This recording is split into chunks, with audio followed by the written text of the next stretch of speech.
Time now for an update regarding the Web Content Management System Terminal 4, which is currently being deployed across campus. For our update today, Dean Bianchi will be providing the information. Thanks, Tyler.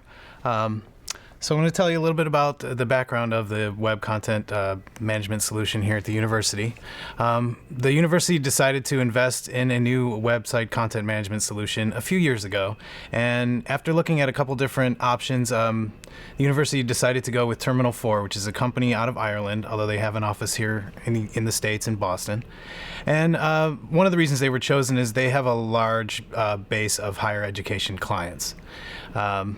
Here at the university, the rollout, implementation, and support for this project is a joint effort between ITS and also University Marketing Communications at UMC. The system itself is actually running, all the websites are running on 3 mirrored servers, and this helps ensure that all the websites are always available so there's no downtime across the environment. Some of the rationale for this project, the biggest piece was to replace the sort of current but aging server with a more modern system. Currently, a lot of the sites on campus were on a main campus server located here, and it's just on an older piece of equipment. There's also a move to move a lot of the websites and technologies out to be hosted in the cloud. This new web content management tool would also provide consistency in use and support and help provide better web security across the environment. Some of the other benefits are that we would have a standardized and branded framework, so all the websites that go up would all have the same look and feel and function along similar lines. They'd also be accessible on any device. Everything is being built with responsive design, which is crucial these days with all the different devices that students, faculty, and staff are using.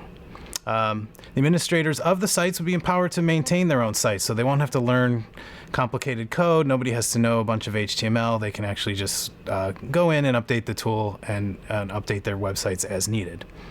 This also helps reduce the service and maintenance costs across the university.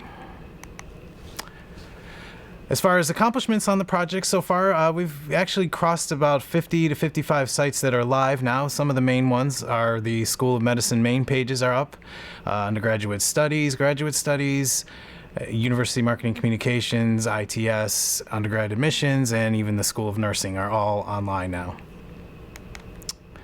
Coming up soon, we've also been working hard to get the Encyclopedia Cleveland History into the tool, Environmental Health and Safety, Audit Services, Office of Diversity, Inclusion, and Equal Opportunity, among others. These will all be going live over the coming months.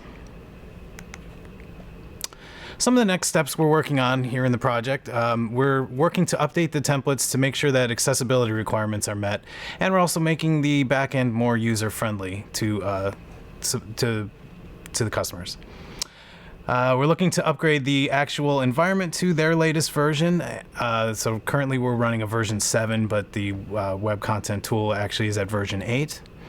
And we will be developing more training and more support documentation moving forward to better supply the university with the tools they need in these site development efforts. Tyler, I don't know if there's any questions. Thank you, Dean, for that update. So no questions in from the audience quite yet, but we do have one that's on our mind, and that is, you spoke a little bit about the benefits of the upcoming version of Terminal 4, version 8. I'm wondering if you can just speak a little bit more in detail on what version 8 will contain on behalf of the university. Absolutely. So version 8 will actually feature quite a robust interface update. It will also become responsive, and so users will be able to update their sites from any device. One of the other big things is that it really integrates well with the media library, so working with images and other kinds of files will be a lot smoother than it is currently. Probably the last sort of big feature will be that there's just a much more robust API in the back end. So a lot of the development efforts will get not only smoother, we'll be able to better integrate with third-party tools and offer much more features kind of moving forward. Thank you, Dean. And any timeline as to when version 8 might be deployed?